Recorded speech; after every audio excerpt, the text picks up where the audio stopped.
The reality is in this real estate market, it is actually really, really tough. If you are active in this market, it is tough. Us as agents, it is exhausting. We are dealing with so many different offers, so many things that are happening. And truth be told, is it's really, really tiring. Tired I am. So many multiple offers are happening right now that there are these bully offers coming in. And it's kind of becoming a normal situation. So when is this gonna end? When are we going to get to a balanced market? Well, we're going to talk about that. We're going to talk also about $1 million price point. What is happening to the homes above $1 million and what's happening to the homes below $1 million?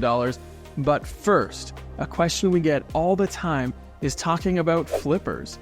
Is there a lot of house flippers in our market? No, for real. Like, I've actually had this question a bunch of times. Are flippers taking over Calgary? It's come from reporters, it's come from clients, it's come from those you that are watching, reaching out, kind of saying that this is happening. And then what had happened is it took me to this article here, where this article came out on the 15th of March, and it says, it's crazy right now. House flipping surges to new heights in Calgary's red-hot real estate market. So I kind of want to dig into this, and I want to take a look at what's going on. So in this article, what they talked about is this chart right here. So as you can see, they're looking at this. You can switch it between 12 months and 6 months, but it kind of tells the same story. I want to add Edmonton in here. I'm going to get rid of all of these ones so you can just see Calgary and Edmonton. Because when you add in Toronto and Vancouver, it kind of does tell a little bit of a story. But what's interesting, right now, 6.54% of all the properties that are being sold had been purchased within 12 months. So that's kind of an interesting stat. Percentages, I mean, they don't always tell the truth. They don't always tell exactly what's going on. We need to know numbers. Numbers are way more important. And so in Q4 of 2023, we actually saw 5,320 sales. So 6.54% is about 348 homes that essentially sold that within that 12-month period.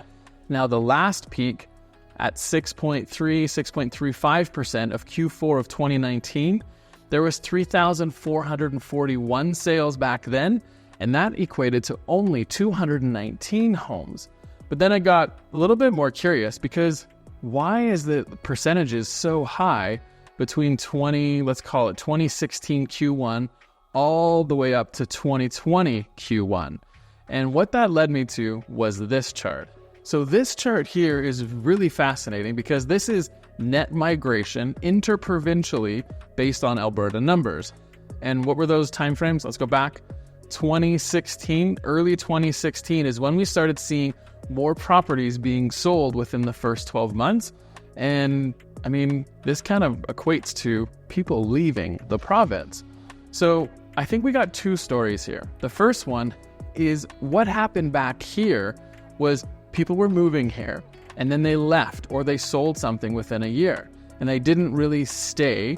They maybe bought and sold. I don't think there was a ton of flippers back then because we didn't see profits going up. It was a little bit different.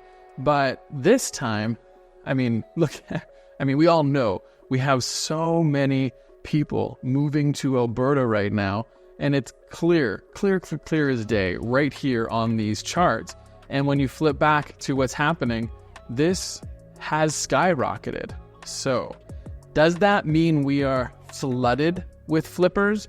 It's going crazy with flippers? No, I think that's a headline that's great to grab you to kind of make you question what's going on in the market. The reality is that Q4 2023, there's only 348 homes that sold out of the over 5,300 homes in that whole quarter that were bought within 12 months and sold within 12 months. So more and more, this is going to happen. We have an appreciating market where prices are going up. And I'm not totally against homes being flipped. I mean, if you are doing a great job, you're putting great interiors into these properties and you're improving the value and what it is, I mean, why not? I mean, this is a great time to do it, and we need that inventory. So for sure, some of those homes are being bought up by a corporation. They're spun into the market later, and you're thinking, well, I wish I could just buy that house and do it myself. Well, you can. It's just a tighter market. But if these homes are coming back on the market and they're not just being held forever and ever and ever, and they're just not off the market forever, I think flippers entering our market are a good thing. What do you think? I want to hear your comments about this, but what do you think is going to happen over the next 2 years when we're talking about homes being flipped specifically? So more and more, we are hearing about the rich getting richer and the poor getting poorer. But is that happening in our city when it comes to owning real estate and detached properties? So what I wanted to do is I came across this article here, and the irony of it is snag a buyer from Toronto, how Calgary's home sellers can seize on booming out-of-town demand. But then when you look at the subtitle, it talks about Alberta capital in this article, and it's not talking about Edmonton, it's talking about Calgary. So I don't know how good of a source this article is, so I didn't really go deep into it. But what I did do is I came across some extremely interesting stats that I want to share with you. So I pulled from about 2 years ago to now, and a bunch of kind of months in between, to get a sense of what is actually happening in our market for homes that are roughly over $1 million and homes that are under $1 million. And this is what I found. If you own a home, a detached home that is between 1,700 and 2,000 square feet in the city of Calgary, you would have made approximately $69,000 in equity growth between those timeframes, from early 2022 to early 2024. I mean, that's nothing to shake a stick at, right? That's $70,000 of equity that you gained. So what if you owned a home that was 2,700 square feet to 3,000 square feet in the city of Calgary between January, February 2022 to 2024? What was the number? What do you think it is? We're going to talk dollars here, but I'll show you the percentages after. But it was actually $153,000 you made in equity growth, which is median equity growth between those timeframes. And what's crazy about that is I have always thought typically things should kind of rise and flow within reason, especially if it's detached properties. If you've got condos versus houses, townhouses versus semi-detached, if you've got different product types, I could understand that there'd be a big difference. But I actually didn't really think that the higher priced properties would be going, or the bigger properties would be going higher and quicker than the lower ones. And when it turns out to percentages, the 17 to 2,000 square foot properties, they gained 10.99%, where the 2,700 to 3,000 square foot properties, they gained 14.91% in a 2-year period. So, are the rich getting richer and the poor getting poorer? Well, I don't think detached properties that are smaller are going down in value. Everyone is making equity in this market. But why is that? Why are we seeing higher priced properties going for more than the smaller ones and the lower priced properties? Well, there's two things that I can think of. The first one is there's more multi-generational living that is happening. As the older generation is kind of downsizing, moving in with their kids, that is happening more and more. And as people are moving from different cities, coming to Calgary, they're bringing their families with them. So when you have more people, what do you need? You need more space. So there could be more people purchasing these 2,700 plus square foot properties than, some of the not really starter homes, but starter homes are kind of like 1,400 square feet, but that kind of middle range, that 1,700 to 2,000 square feet, where a lot of families that are families of 3, 4, 5 kind of live in those properties. And my other thought is there's just simply more cash coming to Calgary. I mean, I've talked to a few car dealerships, some guys that I know that run car dealerships, and the amount of luxury cars that are being sold in our city right now, this month alone, like they're setting records. And I was just shocked by this. I'm like, we're supposed to be walking into like harder times, recession, different things like this. But no, they're setting records for like $100 plus $150,000 cars being sold. Sure, they're probably being leased or whatever, but it's a very different market. There's way more cash in our city than I think we have ever seen. I know I have ever seen. And so that alone is bringing in more people who are willing to purchase bigger properties. Thus is why we're seeing higher increases for homes that are over $1 million. So with all of this happening in our city, a question we get all the time is, when are we going to get, or how do we get back to a balanced market? And that's a really hard question to answer, but I'm going to do my best. So what I did, sorry, I have a beard hair in my mouth, and that's disgusting. So a question that I get all the time is, when are we going to get back to a balanced market? When are we going to see it not so in favor of the sellers, but it's kind of a little bit better for the buyers out there? And I don't know. It's a hard question to answer.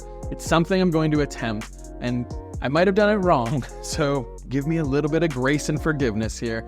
But let's take a look at some numbers and see if we can come up with a little bit of a formula that could help us understand exactly what's happening. So what we did is we actually pulled the population of Calgary, and you can see that in the blue line right up in the middle here. So we were going from, I think it was about 1.3 million to into early 2024. The number I saw was just about 1.65 or 1.66 million, something like that. But that's the rough numbers that we saw for the increase in growth. So if we look at inventory, because inventory tells a story of how many homes are for sale, and then you kind of tie that in with months of inventory. How long does it take to sell that? So what I did is I went back to 2013 and I pulled May's numbers every single year to give a sense. So why May? Well, May typically is a very busy market. It is a hot market most years, and it's a good indicator of what to happen. Plus, we haven't hit May this year yet, so it's kind of like what could happen. So you can see there was some high months and there were some low months, or I should say years. But if you look at the bottom of the chart, this is actually the months of inventory. And the months of inventory tell a little bit of a different story. So when you're looking at that, you can see in 2015, we actually were at 2.63 months of inventory. Then the year before that, 2014, was 1.7. So if you remember our charts, 2.5 to 4 months of inventory or higher is a balanced or a buyer's market. So since 2015 in May till 2020 in May, we have been in either a balanced or a buyer's market. And that has kind of given us a little bit of a window of what has happened. But our population keeps increasing, things keep changing, and people keep moving here. So we have to have more homes available for more people. It makes sense, right? But when you look at the chart, right here between those years of 2015 to 2020, you can see that of where, the red line is for that number of inventory for that month. Well, 2020 itself, that was 2-3 months after everything changed for us. So that's not really a fair indicator. So we put this bottom purple line tied to 2015's number. And so this is kind of a high and a low of what you could expect the market to look like. But as we have come out of 2021, the inventory has plummeted, and you can see it dropping really, really low. As of last year, we were sitting at 1.03 months of inventory. That's really, really low.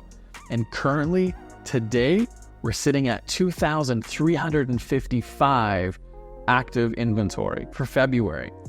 So if we want to see a balanced market come back to our market, what kind of numbers are we going to see? According to this, we are going to need to see anywhere from about 7,500 listings all the way up to, I'm guessing this is around 9,000 listings. That is what the number needs to be in order for us to see more of a balanced or a buyer's market across the whole city. That is a huge gap. That is a huge gap that we have to cross. And a lot of things have to change in our market to get us to that point. So what does that got to do? Well, basically, that means we have to have a lot of homes that come on the market that don't get bought up and they sit. That's not a simple task, when we are probably one of the hottest cities in our country right now. For some, this is a very, very exciting thing. It means you're going to have a lot more equity, you're going to have a lot more money as you own properties and it grows. For others, kind of a frustrating thing because you haven't bought a property yet, you're trying to get into the market and it can feel a little bit discouraging. But regardless of which side of the fence you're on, a buyer or seller, a homeowner, or trying to get into the market, you need to know data and you need to know what's happening in our market with numbers so you can make really great decisions. And if that's you, then head up to this video next because we have a ton more data that you can find right over here, and we'll see you on that video.